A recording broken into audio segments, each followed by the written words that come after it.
You got a speaker, right, pal? This is a show. You got to. There you go. All right, you got the hang of this. You're better than me the first time I was on. And the home of the brave.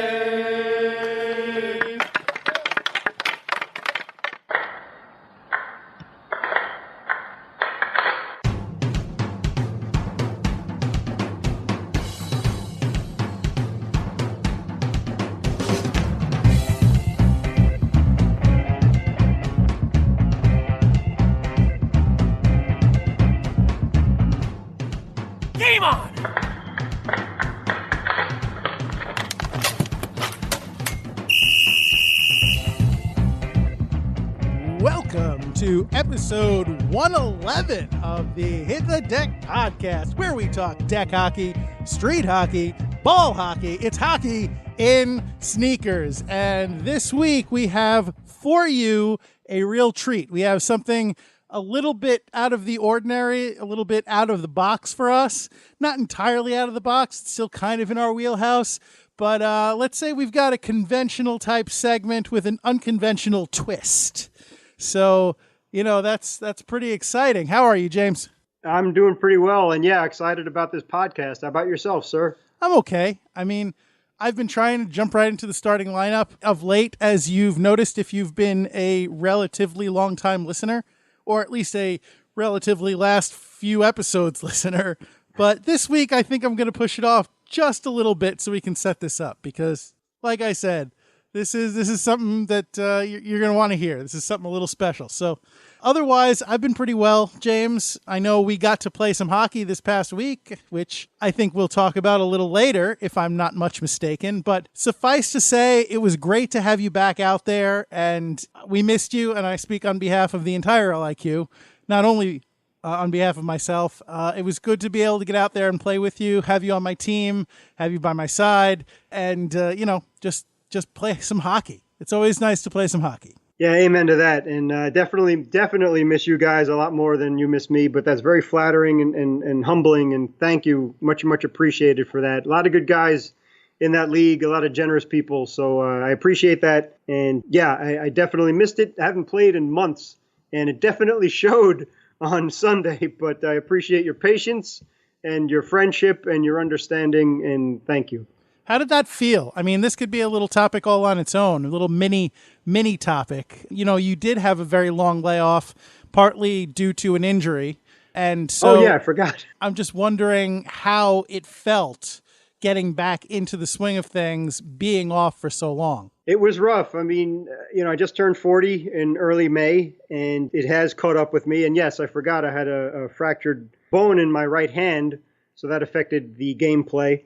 But that's basically all healed up, so that felt a lot better. But the cardio was a disaster, and it didn't really help that it was so humid in the New York area and so hot.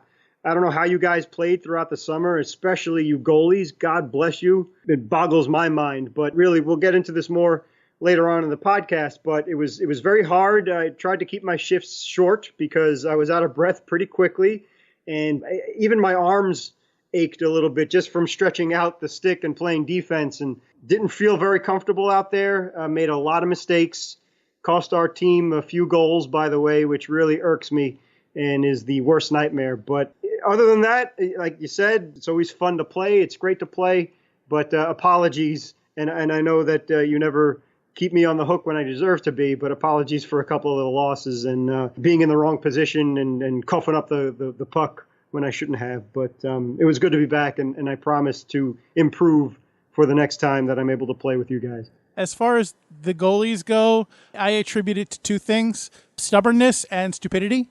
So that's pretty much all you need to know for why we're, playing in 90 whatever degree heat when it's this humid. Literally, yeah. It's hard. It's really hard to breathe. And when you're outside, the sun's beating down on you. And let's say, like we've said many times on this podcast, that even if it's 70 degrees out and you're under the sun, it is so much hotter. And when we were driving home after playing, it was relatively not as bad as has been over the last few weeks. That day that we played, I think it was maybe high 80s or whatever the case was, but it felt like it was 110 added on with the humidity. It was just blah.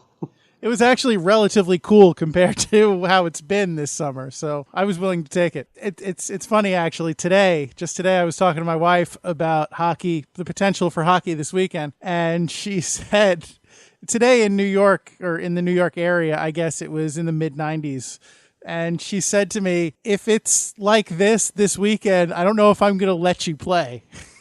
Which, if you know my wife, she's not the kind of person that's going to exercise that kind of authority over our marriage. So the fact that she said that means that she was, in fact, concerned about my health. So I appreciate that. Thank you, sweetheart. Amen to that. So, yeah, but it should actually be on Sunday, which is when we're targeting to play this weekend, it should actually be, the high should be in the upper 60s. So that'll be a nice change. Hopefully. Fingers crossed.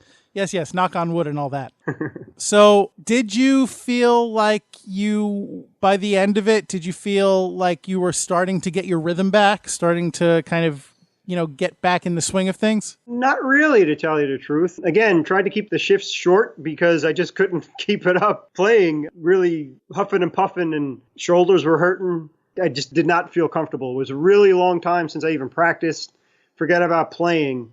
And it showed and it felt it. And it's really a credit to any deck hockey player out there, or hockey in general, is you really need to be in great shape, and you have to maintain that shape in order to play well and do a good job. I am not an athlete, and I'm not athletic, and I don't have the body of an athlete or anything like that. So any little step backwards I take is amplified. But I did not feel at the end of it that I could go another game, or I felt comfortable. I need to get a few practices before the next time I join you guys.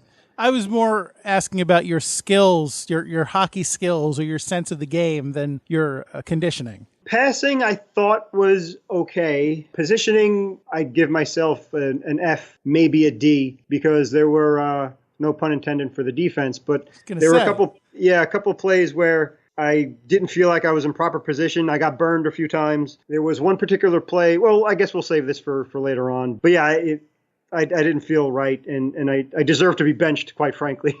Well, we didn't have the numbers to bench anybody, but we wouldn't even if that was the case, because everybody should have an opportunity to play that wants to play. That's, like we always say, that's one of the things with deck hockey, one of the great things with deck hockey about how accessible it is. So, and the only way to get better is by playing. So you can't just say, "Oh, I stink," and kick some pebbles like like stereotypical, I don't know, 1920s kid with the hat and the suspenders and the "oh shucks" kind of a thing. You can't do that. You just have to press on, and that's how you get better. Absolutely. And nuts. And I've completely lost my train of thought at this point.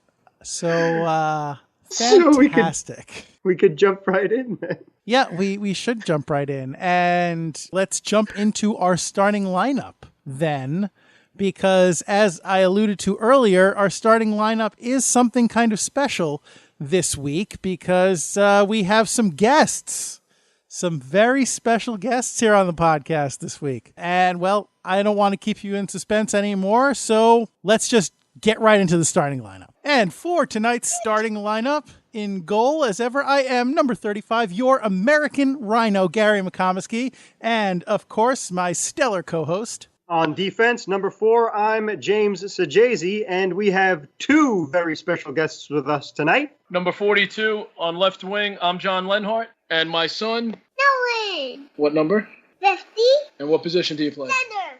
All right, it's great to have both of you on the podcast. Thanks. Welcome, John. Thanks, Welcome, guys. Nolan. Fantastic. John, Nolan, I'm going to be rude and ask you to hold on, which, I mean, really, Nolan has to go to bed. So to just keep him waiting for that long is really very rude. So, buddy, I apologize. John, you're a good sport. No pun intended. But really, you know how we operate here on this podcast. So we're going to we're going to put you on hold, put you on ice, which, since it's a ball hockey podcast, is not as appropriate as you might think. But nevertheless, I'm rambling. James, save me. Can you please tell us what's on deck for this podcast? Yes, sir. Thank you. Father and son. LIQ All-Star and all-around good guy Nolan Lenhart returns to Hit the Deck, this time with his MVP teammate, his son Nolan. The boys are going to tell us about a deck hockey camp Nolan participated in over the summer up in Massachusetts. And lemonade out of lemons. The LIQ was in full action over Labor Day weekend, but there was a black cloud hanging overhead. There were multiple broken stick blades and broken players too, but we all managed to make it through. And that's what's on deck. Thank you, James. You are welcome, sir. All right, so let's get into this interview. Let's get into this talkie talk. I mean, we often say that this is a family podcast, but tonight it is literally a family show because we got friend of the podcast, Nolan Lenhart, back to talk to us again, and we have his son Nolan, who is just a wee tyke, but who is more experienced at hockey at his age now than I was for the first 33 years of my life. So, Nolan, welcome back to the podcast. Well, welcome back, John. Welcome to the podcast, Nolan. It's great to have both of you here. We're so very glad that you could join us. Yeah, Gary, if I'm not mistaken, I believe Nolan is making history tonight, besides your daughter, who has made an appearance or two on our podcast. But I think officially, as a guest, Nolan is our youngest guest on HTD, correct? Yeah, he definitely is, yes. Yeah, so thanks so much for joining us, guys. No problem. Thanks for having us on. What do you say? Thank you. Oh, Sure. It's our pleasure, Nolan. So the reason why these fine gentlemen are on the podcast tonight is to tell us about a deck hockey camp that Nolan attended over this summer. So let's get right into it, guys. First of all, what was the name of the camp that you guys participated in up in Massachusetts? Yeah, it's called the Leominster Deck Hockey Camp. Yeah. And they have a beautiful complex up in Leominster, and it's actually one of the hotbeds in the New England, even in the U.S. area, for how deck hockey got started and continues up that way. They have 2 full-size regulation rinks, and then a youth, little one. right? One little youth rink, right? Yeah. Locker rooms. They have like a clubhouse with the old bubble hockey that the kids can play, And also there's a hotel. There's a hotel wow. there. Yeah. Sounds good, buddy. Right? Yeah. Cool. So we're very familiar with Leominster. We've had a couple of stories about them over the years because exactly right, they are such at the fore in the world of deck. So that's fantastic. So John, how'd you find out about this camp? On Facebook, I belong to a group called Rink Life, and there's a guy by the name of Mike White. His son Adam plays up there, and I believe he's he may just graduated high school or whatnot, and he's one of the better young players up there. So his dad Mike had posted a flyer on their website, and that's how I found out about it. And then I contacted a guy by the name of Chris Hauser, who's who's a lifer up there, and he owns the complex. And he got back to me, and I said, we'd like to make the trip up. He goes, where you coming from? I said, New York City. He's like, wow. Mm-hmm. So we, booked a hotel, got up there on a Sunday night. He went to camp for the week, and, and it was a great time for him and for us to, watch him develop. It was great. John, do they get a lot of out-of-state or out-of-area participants in the camp, or no? But believe it or not, most of the kids are local. And Chris had told me that Nolan, was the first kid to come from New York City. I mean, they may have had some campers over the years, maybe come from Connecticut or something. But I think Nolan's the camper that came from the furthest, since they've been running the camp. Oh, Nolan's making history all over. Yeah, yeah. Yeah, making Dad retire early, he's going to take over. Fantastic. Which I'm okay with. Yeah, those are big sneakers to fill, but he's on the road to doing a great job at that already. So great job by the both of you guys. Thank you. So it was a week long then? Yeah, it was week long, Monday to Friday. Camp went from 9 a.m. to what, 2:30? Yeah, about 2:30. Yeah, maybe. You just show up. I worry about the times, right? That's what daddies are for. That's it. Nolan, did you get to play on all the different rinks, or were you just on the small one? One big rink. Oh, you played on one big the camp was actually on one of the regulation size rinks because some of the campers were, I think the oldest campers up there were 11 and 12 years old. So the youth rink was what, for kids younger than that, right? At 10. 10 years old too? It was a good mix. Yeah, Nolan was the youngest. There was another camper up there that was 5 years old. And then other than that, it was spread out between 7 and 12-year-olds. Yeah. And how old are you, Nolan? 4. 4 years old, and you were at camp up in Massachusetts. Wow. So you are quite the little star there, Nolan. Yeah. And humble, Yeah. too. So yeah, Nolan, if you wouldn't mind, and Daddy can help you out with this too, what was your day like on an average day? Like the schedule? Did you have to do drills in the morning? Did you play full games? Did you have lunch? Just let us know how it went from Well, 9 tell them o'clock one of in the your morning. favorite parts when you got in there in the locker room, right? And putting on your gear. You said that was one of your favorite parts of the day because you look like guys on TV, right? Yeah, he loved getting into the locker room and like putting on all of his gear. He was so excited like the first couple of days. It's pretty cool to see, right? But then tell him, what was the rest of the day like? What'd you guys do in the morning with the coaches? Do you remember? You did some shooting drills, right? No, What else? before that, it was like stretching. You guys stretched and got loose? Very important. And then what'd you do after that? You started to shoot a little bit, remember? Shoot a little bit on the goalies? No, shoot a little bit first. Yeah, they had a drill that was first time I saw it, and I've actually been, working on them with it. They would put a little piece of like electrical tape Yeah. on, certain spots around the boards around the rink. And then you try to shoot the tape. Yeah, they wanted like each camper to try to hit like the tape or at least the area to really work on their accuracy. Huh? And they would do that for about a good 10 minutes every morning, like right after stretching. And it was noticeable. By the time you got to like Wednesday, Thursday, a lot of the kids were, shooting the ball like right around the tape. It was, something that seems like so minor in a drill, but really garnered,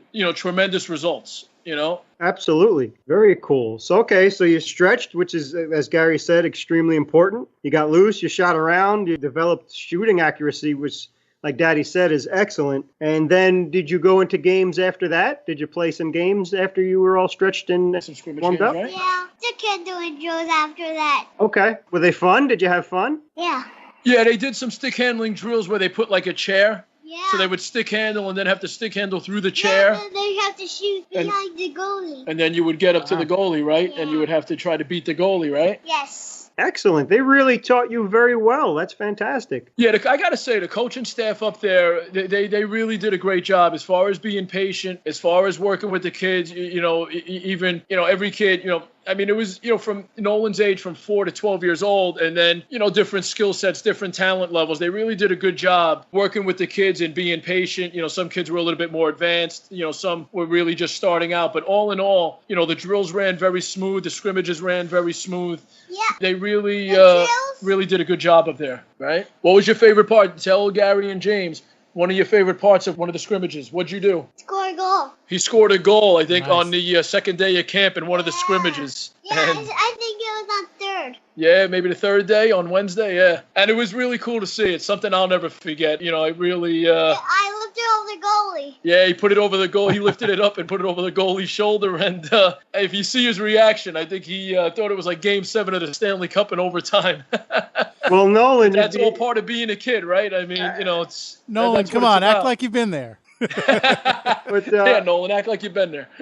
but yeah, Nolan, you'd be very happy to know that Daddy posted that on Facebook, and we all were able to see it, and we all enjoyed it so much, and we were very, very proud of you. And congratulations, that's excellent. What do you say? Thank you. You're welcome. Well earned, sir. Hey, Nolan, I have a question. You said that you played center, but I know you also play goalie sometimes. Did you get to play any goal during the camp, or was it all just like scrimmaging as a forward? You played goalie the first day, right? Yeah, I played goalie. No, Wednesday. I On played Wednesday? goalie Wednesday. Yeah, he played goalie one of the days, and, he threw on the pads, and you know what it was? He's not used to, like Gary, like when we warm you up, when we play on Sundays, pickup games, he had, there were like 10 kids, and they were all shooting on him right away. Sure. So he wasn't used to, just taking shot after shot after shot, so he was trying to make every save, and he kind of got overwhelmed. So he made like a couple of saves, and then he's like, I don't want to do this anymore. So, he had the pads on, for a good, like maybe 10 minutes, and then made a couple saves, and then he, took the pads off. So,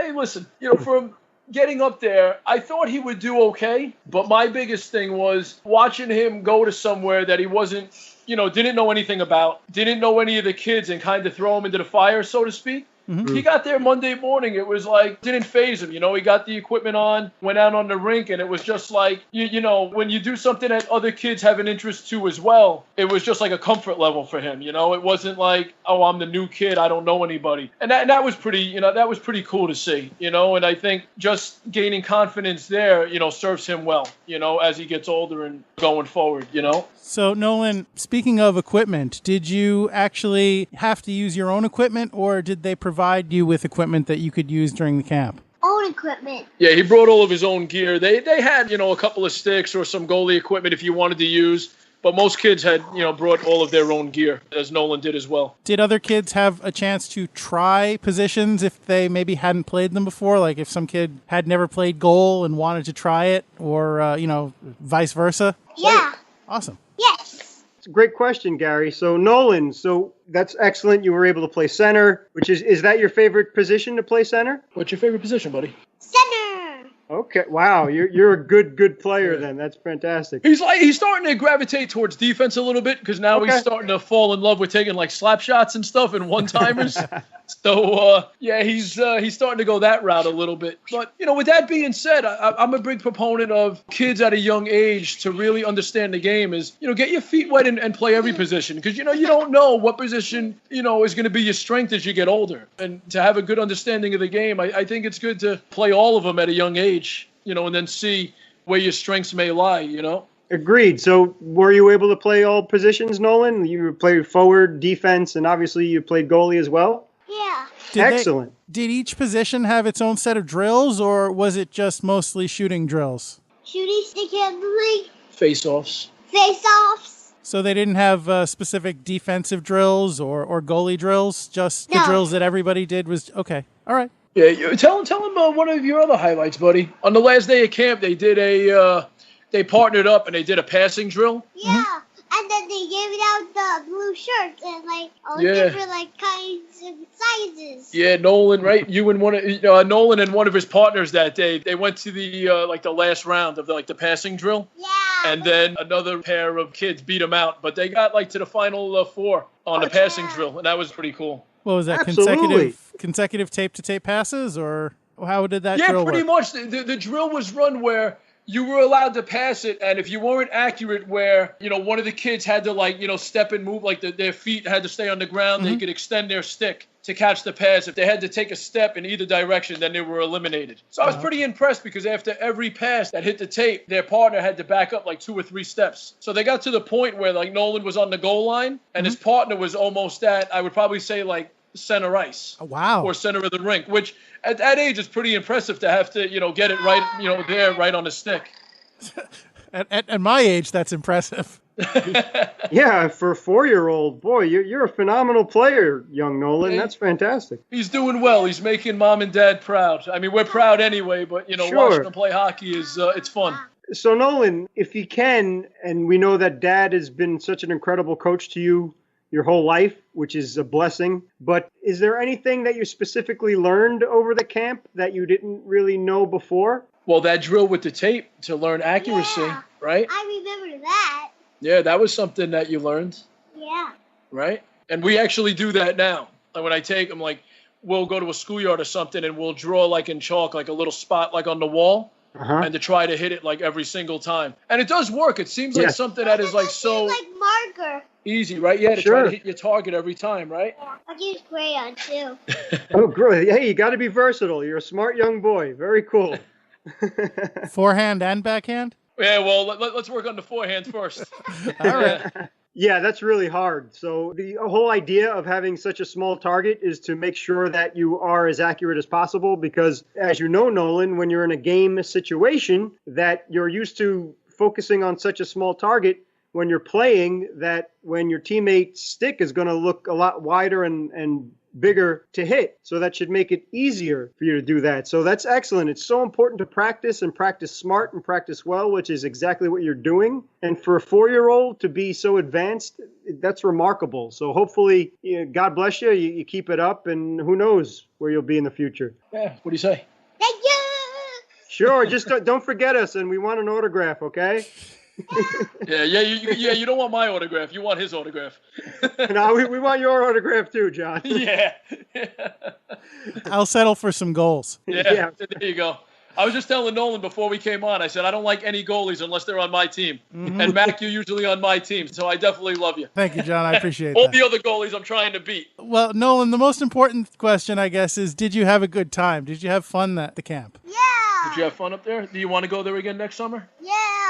It was worth the trip? That's what it's about. As long as you have fun. If you're not having fun, it's, then yeah, it's not worth playing. That's how I look at it. So you got to keep it. You have to keep it fun, for kids at any age, and to me, specifically a young age, because if it's not fun at a young age, as you get older, and James, you and Gary can both attest to this, it becomes a work element involved. Whether it's in sports or something else, you could be so passionate about something, but if it's not fun, then why are you really doing it in the first place?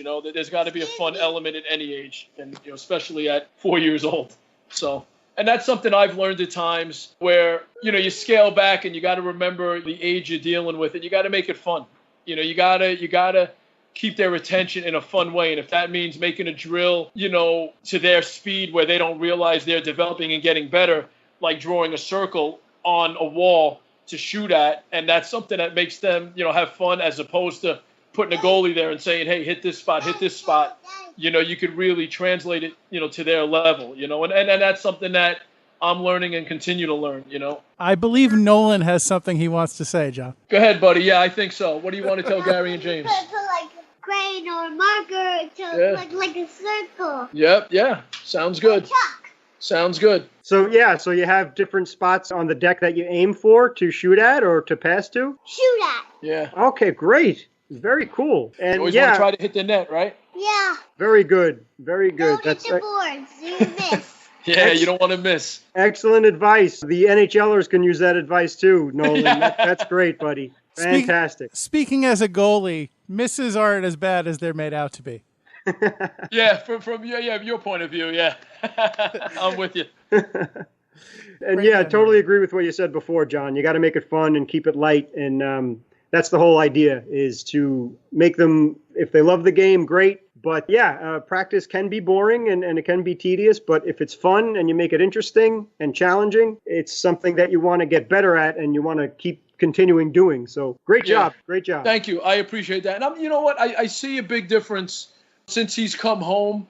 The scrimmage games up there, it's hard for, I think, a 4 or 5, maybe even like a 6, 7-year-old to really understand where to be on a rink. Sure. Because the game does move quick. When you're doing drills and you have it really, not moving full speed, it's a little easier to, to explain to them. But once that ball drops and has a mind of its own, and now the ball's sitting in the corner, and kids at that age, they freeze. Where do I go? Everybody's chasing after the ball instead of one kid setting up at the circle or another kid looking, for a rebound. But I've noticed a little bit with him being exposed, playing some against kids that are a little older and a handful of scrimmage games, that he kind of, is starting to get the hang of it a little bit with baby steps. And that's how it starts. So, there's a patience to be involved there.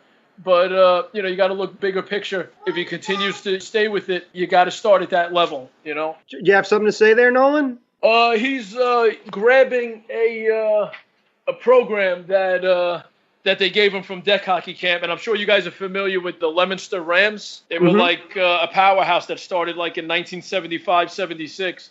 And they won like back-to-back Can-Am, like national DEK championships. So he wants to show you that book. All right. Well, I mean, being an audio medium, I don't know if he can show it to us per se. Right. Well, but, maybe in person he could bring it to you. He wants to show it to you guys. All right. Yeah, or even if you could take a picture of it and the picture of you guys too, and send it to us, and we'd be more than happy to, with your permission, to put that up on our Facebook and Instagram and stuff.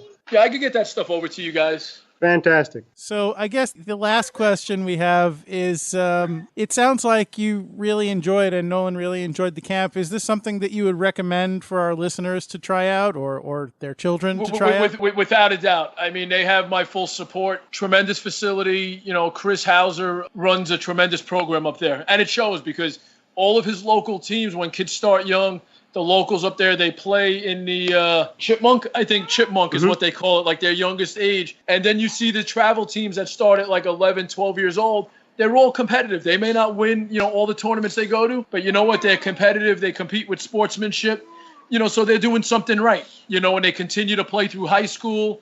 And then, once they get, to our age, and they still play, the adult leagues and the over, 30s, over 40 leagues. So that to me, is a testament to itself, that facility and the program they run, it's a hotbed up there. And all of those kids, they just play. That's everything those kids do up there is they all play deck hockey. Some also play, ice hockey or whatever. But that program up there is tremendous.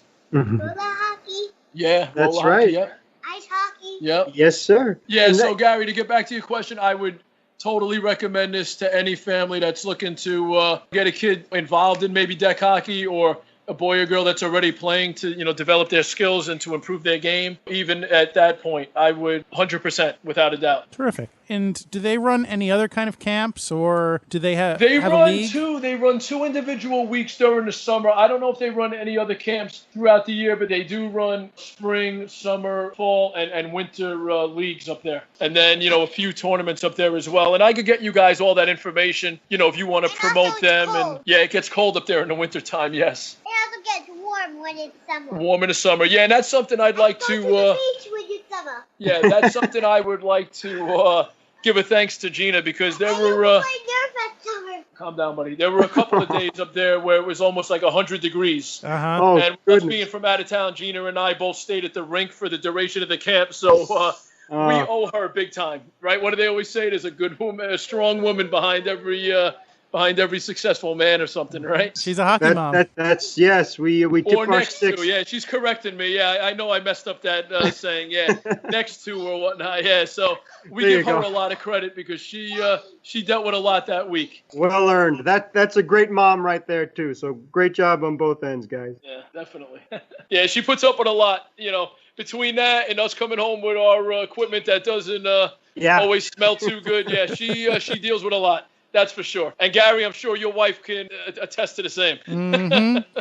Yeah, I mean, I try and keep my stuff up in the attic where it can't offend anybody, but, it has to air out and stuff. So, yeah, I can definitely relate. I hear you. Well, we owe them credit because they deal with us. But you know what? They support us, and Gina knows hockey's a big part of my life, and I think she's happy seeing that it's becoming, a part of Nolan's life. So, with all of that, I guess it's a good thing. She wouldn't trade it. Excellent. Well, I know that Nolan has to get ready for school tomorrow, so we don't want to keep you too much longer. Is there anything else you want to talk about, or anything Nolan, else? anything else, buddy? Cover? No? Well, come here. Come here and maybe wave and say goodnight then.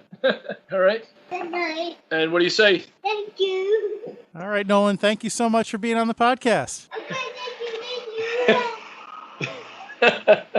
All right. Thanks again, guys. We really appreciate your being on the pod. And, you're welcome back anytime. Tell us, Nolan, next time you have a milestone in your hockey career, please come on the pod and tell us about it. But, make sure you do your homework. No hockey until you finish your homework. But I kid. But really, it was great to learn all about that camp up in Massachusetts that Chris Hauser runs up in Leominster, kid. Leominster. Yeah, it's true. And as a listener of this podcast, you've heard us talk about Leominster quite a few times. And Leominster, kid. And that's why, because that's pretty remarkable, and they know how to do deck better than anybody, probably. So pretty extraordinary stuff and awesome. And Nolan is a remarkable young man. So cool stuff. Yeah, and I guess at this point, Nolan could be considered an honorary Leominster kid. So, go play some hockey in Leominster, Nolan. Yeah, go out there, and I don't even have a plausible Boston accent. I got nothing tonight. I'm sorry. I don't know. Would you mind doing the Westchester County Fair song again? If you want to listen to the Westchester County Fair theme, you're going to need to listen to episode 110 of the Hit the Deck podcast. I don't break it out for just any occasion, James. I'm not that kind of girl. Anybody listening out there, please do yourselves a favor and tell your friends and family you got to listen to the American Rhinos' incredible one-man rendition of the Westchester County Fair song. It is awesome. It's probably one of the greatest. No, it is one of the best things that has ever been done on this wonderful podcast. So you will not be disappointed. So what you're saying, James, is that listening to me sing the Westchester County Fair theme on this podcast is about the most fun thing you can do? Is that what you're getting at here? Exactly. Approximately? Totally. Well said. Thank you. Yeehaw! Oh, man. But speaking of about the most fun you can do, yes, it was indeed. great to play some deck hockey with you wonderful lads over the Labor Day weekend. It was. We alluded to that fact at the top of the show, but now we are going to shamelessly make a podcast topic out of it, out of ourselves. We are going to use ourselves as a way to enhance and elongate. Elongate is not a word, James. Elongate is something that I just made up. Shame on me to elongate this podcast. Well, school just started, so give yourself a break. Elongate. Oh, my goodness. Irregardless, don't worry about it. I believe it's disirregardless, James. Oh, sorry. It's not. It's definitely not. We're being sarcastic. So for the kids out there listening, and I apologize, my mother is an English teacher, so don't repeat what we just said about the word is regardless, and as Gary said, it's elongate. Okay, so just want to get that clear out there before my mom comes after me with a high stick. My wife is also a teacher, and she's sitting in the next room, so I think I'm in a little more danger than you are at this moment, James. True, especially if she gets her hands on your goalie stick. Yeah, well, actually, it is in pretty close range to her. It's just right around the corner from where she's sitting. So, yeah, best not to give her any ideas. No. So anyway, how are you feeling seriously after playing on Sunday? I'm fine. Honestly, I'm fine. What James is referring to, in addition to the heat that we talked about at the top of the podcast, I tweaked my knee playing goal, and it was fine. Like, I do it, as I said to you, James, at the game, it happens a lot more often than I let on. Like, usually, when I'm lucky, it's towards the end of the last game of the day, so I can just kind of suck it up and just get it over with and finish. But with this, it happened in the second game that we played, and usually we play 3 or 4 games, so we finished that game. Well, we didn't exactly finish it. We kind of, with my knee and some other things that happened, which we'll talk about, we kind of decided to just blow off the end of the game. It was kind of a blowout at that point anyway, so we just kind of, forfeited the last minute or so of the game.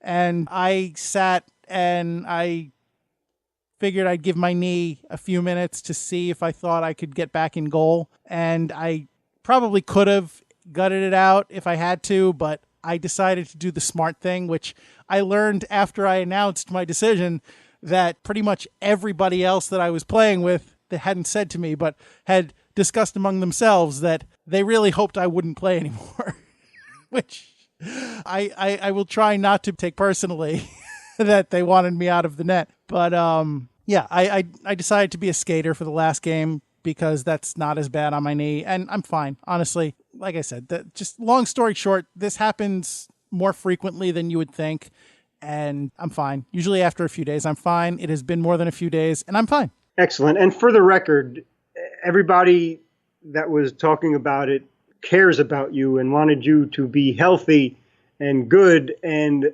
above all, none of us wanted to face your wife and explain, no, he hurt his knee, but we forced him back in, and that's why he can't walk anymore. So, it's funny you talk about my wife that way. Well, I should rephrase that. It's funny you say that about my wife because she was just saying something similar to me last week about me carrying my daughter around. My daughter is now 7.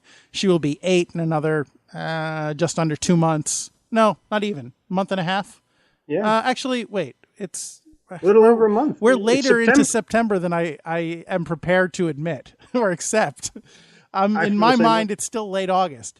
No. Okay. Yeah. So just a little over a month, she will be 8. So, for me to carry her around is probably not as smart as it once was. And so she was trying to convince me, my wife was trying to convince me that it might be time to stop doing that for the sake of my long-term health. So for you to suggest that she might be disappointed with me injuring my ability to walk long-term, that's not far off. Yeah, so that's God's honest truth. Everybody had your concern in our hearts. We did not want you out of the net. The only reason, which was your decision, and we were happy and we were supported it, was that, and we do trust you because you're a gamer and you don't come out of the net for anything. So you already played a few games and you did the smart thing. And that's not including how hard the weather was and how tough it was to breathe with the humidity and the heat and this, that, and the other thing. So it was a smart decision. And it was for your well-being we were all concerned about. So glad that we didn't have to fight you on it or anything like that. And again, that you didn't exacerbate the injury. And thank God you're feeling well and you're good to go. That's a good word. Good SAT word. Exacerbate. Yeah, thank you. Well, again, my mom's an English teacher, so can't take credit for that. But I probably would have said aggravate. That's one of the benefits and honors of when you suggested doing this podcast. That's I appreciate that. So that's something that helps me to communicate with people. So this is good practice for that. So thank you.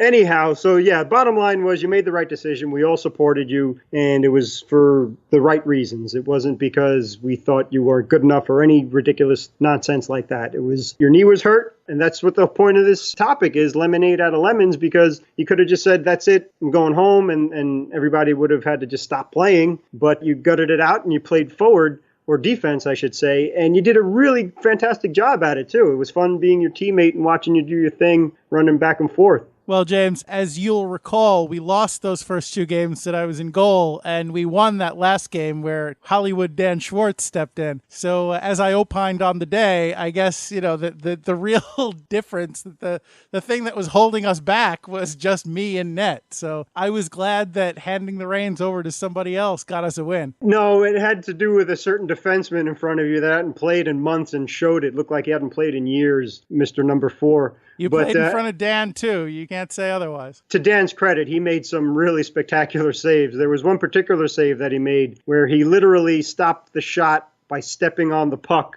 which was just mind-blowing. I happened to be on the bench at that point and was behind the net and saw the play happen, and really remarkable. Great job by Dan. He looked like he was in goal for his whole life. And great job by you, too, for lending him your equipment and putting it on and making sure he was all safe and ready to go. That was an adventure in and on itself. And again, for Dan, he had suffered a broken blade in, I believe, the first game that we played because someone stepped on his stick. Mm-hmm. So there was another thing that somebody had to overcome, something bad. And I lent him one of my sticks, and then eventually somebody broke my stick blade by a slash, and then I got really upset, and very unprofessional reaction, by the way, I have to admit. But yeah, you did have a little bit of a tantrum, a tizzy, yes. Yeah. So, but thank God it wasn't old man. For people familiar out there, my Titan sticks, I named them after Star Trek characters. So the one that Gary worked on, and if you watch the how-to way back when that we put up on YouTube, that is the old man stick, the black and white Titan. So thank God that was okay. That got out unscathed. But the one that broke was my Tron. But I luckily have it's not a one piece, so I didn't have to throw the whole stick away or ask the American Rhino to fix it, as he's shown that as well on the how-tos on our YouTube page. So please check those out if you haven't yet. But I have the backup blade to replace in the Tron, so that'll be ready to go the next time I play, hopefully sooner than later. But yeah, Dan had to overcome that and did a fantastic job. And in that game that Gary played so well, Dan he made some huge saves between he, Gary, Brad, and Chris, who scored the hat trick and the overtime winner. We ended up getting the victory. Now, James, you scored a goal too in that game. Brad said so. Well, if Brad said so, then it's official. But as we were saying before at the top of the podcast, is that I coughed up a few goals. One I screened you on, at least one that I know of I screened you on and gave up a goal. That was totally my responsibility. There was another time I was out of position. gave up another goal. And then there was one other instance when I actually blocked the shot. The puck got stuck in my glove, and like a moron, I put it down right in front of the opposition who shot the puck and scored. So those are just three things that really stuck with me, at least three, that really put a huge pall on the afternoon for me, because as a defenseman, you're supposed to stop the puck initially. It's great if you could score, if you could set up plays, passing, that's important, of course. But job number one, I'm a defensive defenseman. If I give up a goal, then I'm a failure. So that's nice that you guys remembered that. I don't remember, but I tend to focus on the bad a little bit too much. I guess one of my flaws. Yeah, one of my flaws is that I guess, I hate to admit it, I look at the glass half empty instead of half full. So it hurts, and I want to make that up. Especially, you're in goal. You picked me, burned a pick when we were doing the teams, and I really just so very much regret letting you down. And I know you won't admit it, you won't say that I did, but I feel I did, and in truth be told, because I did. So... James, yeah. You look at the glass as eventually empty. Yeah, like there's a little hole in it and it's draining.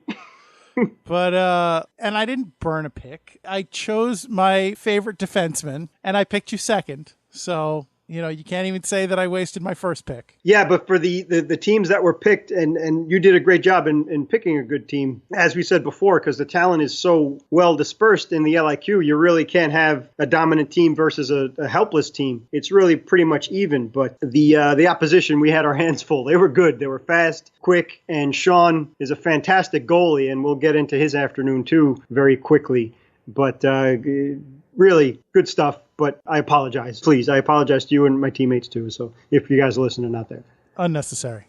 All right, well. I have to say it was fun getting out there as a, I guess, you know, forward or D, whatever. We play 3-on-3, so there isn't really any dedicated forward and D. It's just kind of some people tend to play back more, and some people tend to play up more. So I tended to play back more. But I did kind of go up for one play, and I managed to, I don't know how, I managed to score. Yeah, you have a really good shot. And as being a goalie, you have an excellent instinct of where to be on the deck. You were in good position. You had a couple of really good scoring chances, too. And I thought I remember you blocking some shots and clogging the passing lane. I did drop down a couple of times, but I think at least one of them, if not both, the shooter managed to shoot around me anyway. Okay, well, if, at minimum, a defenseman, your goal is to force the shooter to go in one lane that your goalie can see directly and know exactly where it's coming from. So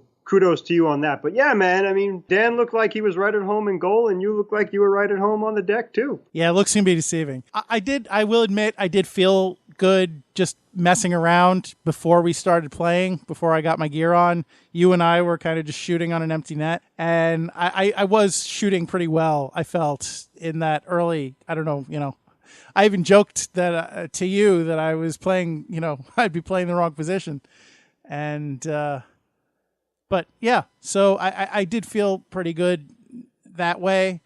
And I scored one. I don't know how, like I said, it was luck. And I just missed another one. It was a little trickler that it looked like Sean just barely was able to get over, you know, one of those pucks that may be hard to pick up and is bouncing. And if I had shot it just a little harder, it would have gone in. But I didn't, and it didn't. And yes, speaking of Sean, he did his typically amazing MVP job of bringing both nets, setting them up, then after breaking them down and strapping them back on the roof of his car and making the long drive back home. And that's after playing all 3+ games in goal, in the heat, in the humidity, and hurting his back in the process. So unbelievable. Yeah, Sean's good people. He doesn't get enough credit for everything that he does for our league. He bought these nets. I mean, we contributed somewhat, but it was his idea to get these specific nets. He bought them. He's taken possession of them.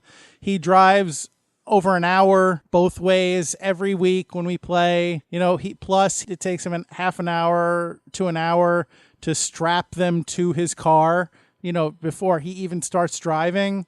And he brings water in a cooler And he's really been like, you're not kidding about MVP, and then going out and playing goal in the Heat. He really has been kind of the shining star of the LIQ over the last, 6 months or more. Amen to that. No doubt about it. And I got to say, he, like you said, he did get hurt, but he didn't show it. He gutted it out, and I don't think he even realized how much he was hurt until after. But yeah, he sounds like he pulled his back or did something to his back in the second game, and he just played through it like a champ. Yeah, as a matter of fact, that's a great point. We didn't even know that Sean was hurt until he posted it the next day on our Facebook page, because he was concerned about Brad, because Brad took an accidental elbow to the mouth and thank God only suffered a bloody lip. So hopefully his lip went down. It didn't swell too much, didn't knock out a tooth or anything like that. So we were happy. And that's when Sean said that, yeah, he had happened to have hurt his back in like game 2 or something early in the afternoon, and played for the rest of the day and still broke down the nets and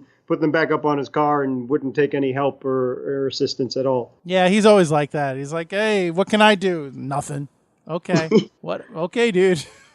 Yeah, seriously, if you, the listener out there, if you have a friend like Sean, God bless, because he's wonderful people. So may you have a friend as good and a teammate as good as Sean. Absolutely, yes. No question. So, it was a tough day for us in a lot of ways, broken sticks, injuries, but we were still able to find our way through and have, at the end of it, have a good time.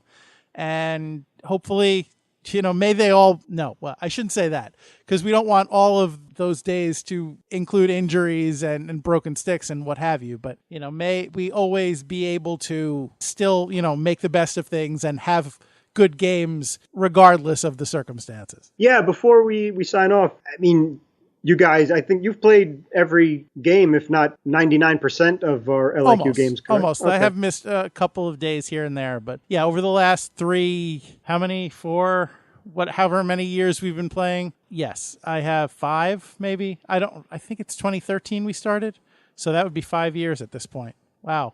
Anyway, over that time, I've only missed a couple of games, but yes. So, yeah, I've missed a lot more than that. So have you ever recalled, there were, 3 broken sticks in one afternoon and injuries and all that? Has that ever happened in the LIQ before? Where we've had days with multiple broken sticks. We've had days with multiple injuries. In fact, there was one day where I think Brad got injured in consecutive games, which was unfortunate. But I can't remember a day where we've had that many broken sticks and injuries in the same day. Yeah, it was weird. But I will say I'm glad that the stick that you got broken was not Old Man. Mm-hmm. In fact, it wasn't any of your named sticks. It was your unnamed stick. I guess maybe that stick works for Section 31.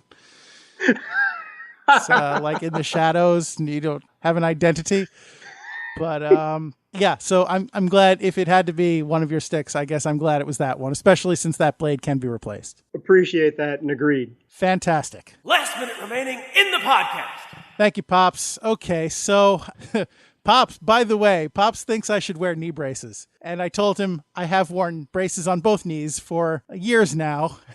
And he suggested that perhaps I should take a bit more aggressive measures to remedy my knee problems.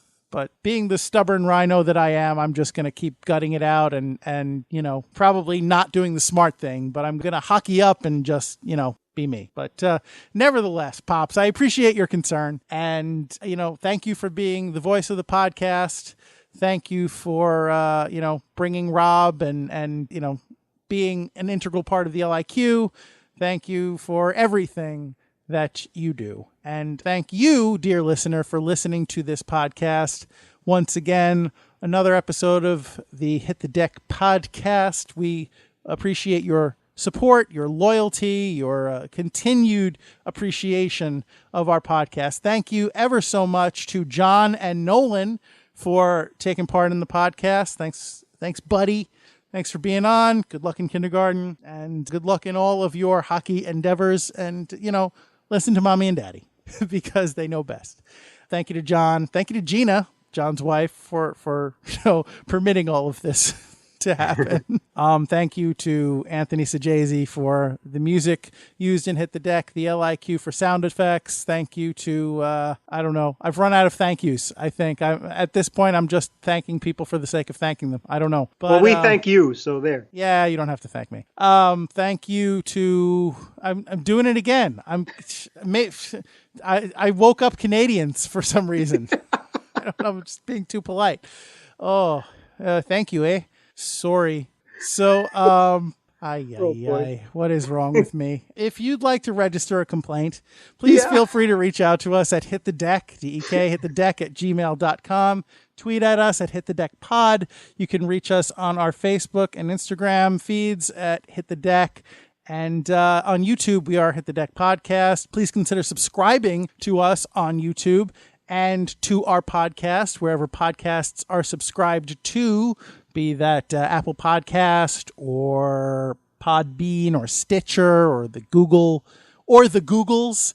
Really, wherever you get your podcasts, subscribe to us there. If we're not there, let us know, and we will try, like the Dickens, to get there. And really, I think that's all I've got. James, is there anything you'd care to add to this train wreck? I would be happy to, actually. Thank you for the opportunity. Looking for places to play deck, check out Columbus Deck Hockey Association, Charlotte Street Hockey, the Raleigh Street Hockey League, and our own LIQ. And Leominster Kid. Absolutely. And you can find them all on Facebook, and you could Google them as well. Oh, and Rink Life. If you are interested in the Leominster stuff that John was talking about, check out Rink Life on Facebook, and I'm sure you can get more information about it there. Yes, sir. Thank you, sir. And donate to LaGrange Hockey. And also, thanks for listening. Yes, thank you ever so much for your continued support. As I said, it's great to be here back on consecutive weeks. We had a run where that was actually a problem for us, but we're back in the saddle, and hopefully we will make a habit of this. But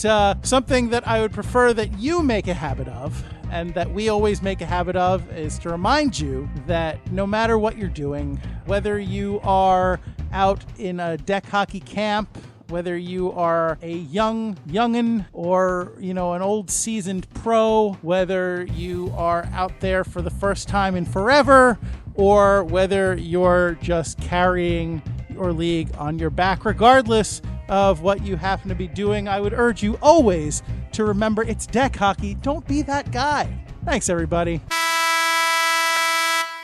Excellent again. That's okay. We can take that out. You guys are all excellent. Thanks, John.